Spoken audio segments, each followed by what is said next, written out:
Polda Sumatera Utara mengungkap kasus penjualan vaksin COVID-19 secara ilegal yang dilakukan 3 aparatur sipil negara ASN. Total sudah ada lebih dari 1.000 orang yang menerima vaksin ini. Polisi menyebut 3 ASN yang menjual vaksin secara ilegal adalah 1 dokter yang bekerja di Rutan Tanjung Kusta di Medan dan 2 ASN dari Dinas Kesehatan Provinsi Sumatera Utara. Ketiganya bekerja sama dengan agen properti perumahan yang bertugas mencari pembeli vaksin. Aksi jual beli vaksin sudah berlangsung sejak April dan berlangsung 15 kali. Sementara itu polisi telah menetapkan 4 pelaku yang menjual vaksin ilegal sebagai tersangka. Mereka mengaku telah melakukan aksinya sejak April dan total uang yang terkumpul hingga kasus ini terungkap yaitu sekitar Rp271 juta. Gubernur Sumatera Utara Edi Rahmayadi memastikan ASN yang terlibat penjualan vaksin COVID-19 ilegal akan dipecat. Edi mengungkap ada 2 dokter dari Dinas Kesehatan Sumatera Utara dan salah satu lapas terlibat penjualan vaksin. Sementara itu Kementerian Hukum dan HAM wilayah Sumatera Utara membenarkan 1 aparatur sipil negara yang ada di rumah tahanan kelas 1 Medan terlibat praktik jual beli vaksin COVID-19 ilegal. Praktik ini tanpa sepengetahuan Kepala Rutan dan kantor wilayah. Kemenkumham menyerahkan sepenuhnya kasus ini kepada polisi.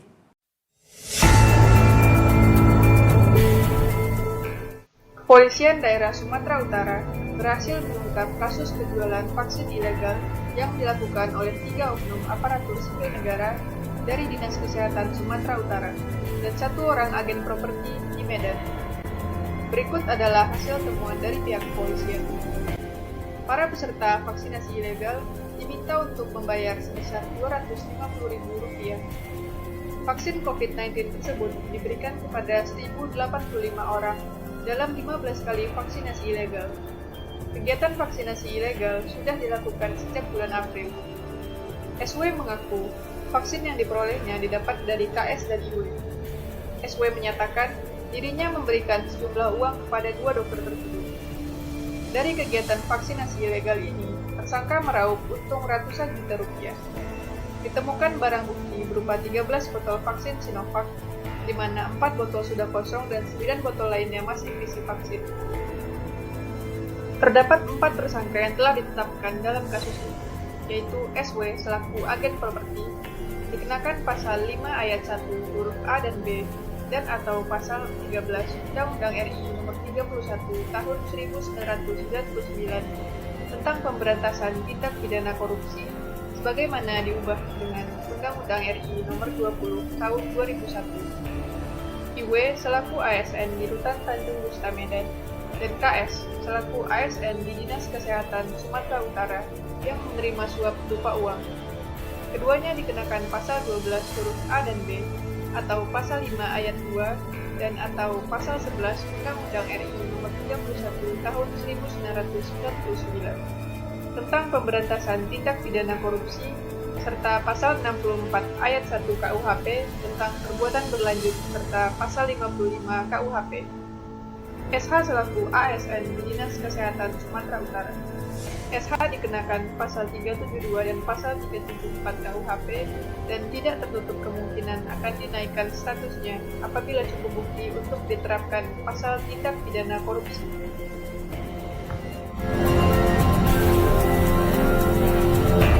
Setelah dianalisis dengan menggunakan analisis Fishbones, penyebab penjualan vaksin ilegal di Sumatera Utara dapat diklasifikasikan menjadi 4 aspek. Di antaranya adalah yang pertama, aspek materi.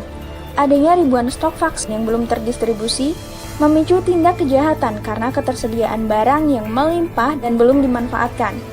Yang kedua adalah ruang kerja yang tertutup dan rahasia.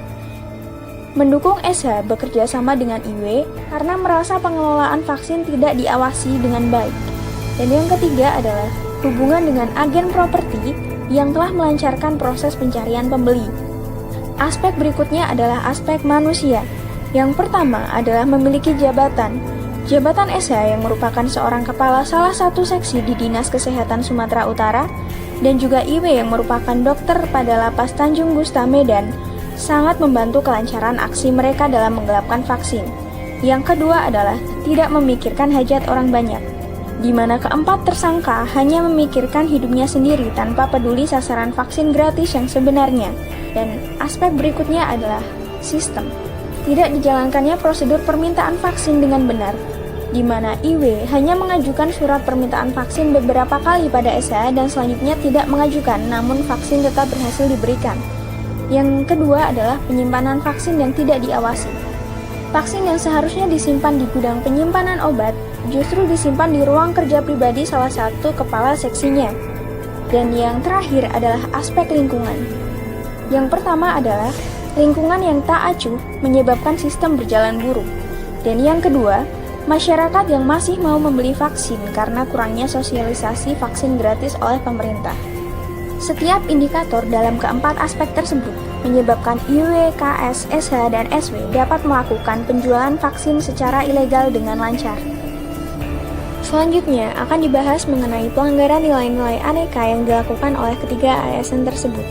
Yang pertama adalah pelanggaran nilai akuntabilitas yang tergambar dari indikator transparansi atau keterbukaan setiap tindakan, di mana SH menyetujui permintaan vaksin tanpa surat oleh IW tanpa sepengetahuan rekan kerjanya. Yang kedua adalah pelanggaran indikator integritas atau menjunjung tinggi dan mematuhi semua hukum yang berlaku, di mana IW dan KS melanggar integritas sumpah dokter dengan melakukan vaksinasi di luar tempat kerja yang seharusnya.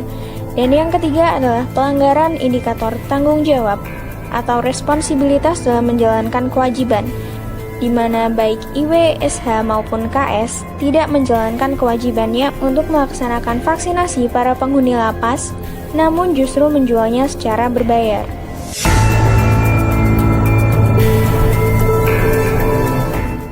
Selanjutnya adalah nilai nasionalisme. Indikator yang dilanggar adalah indikator ketuhanan dan kemanusiaan.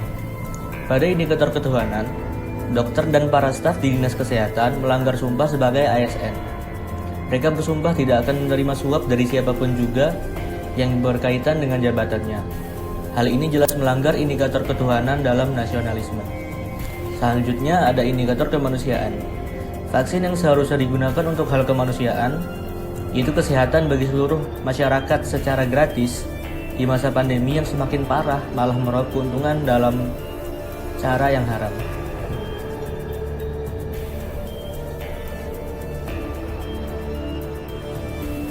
Yang selanjutnya ada nilai etika publik. Indikator yang dilanggar pertama adalah bersikap tulus. Mereka tidak bersikap tulus untuk menjalankan tugasnya. Mereka meraup keuntungan dari pekerjaannya, yaitu menjual vaksin ilegal. Menerima suap dari pengusaha selaku tersangka koordinator jual beli vaksin ilegal juga dalam kategori ini. Selanjutnya ada indikator berlaku adil dalam pelayanan. Adil dalam hal seluruh lapisan masyarakat harusnya mendapat vaksin gratis dan merata.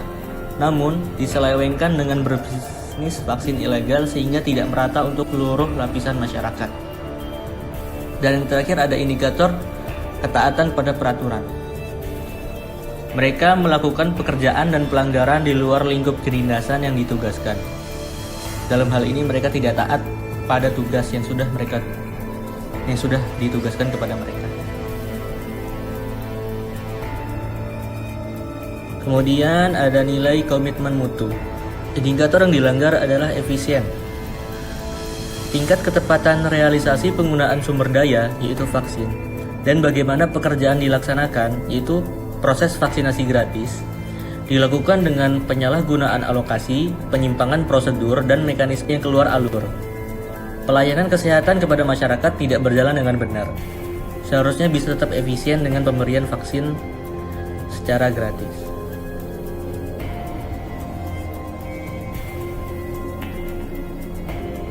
Dan yang terakhir ada nilai anti korupsi.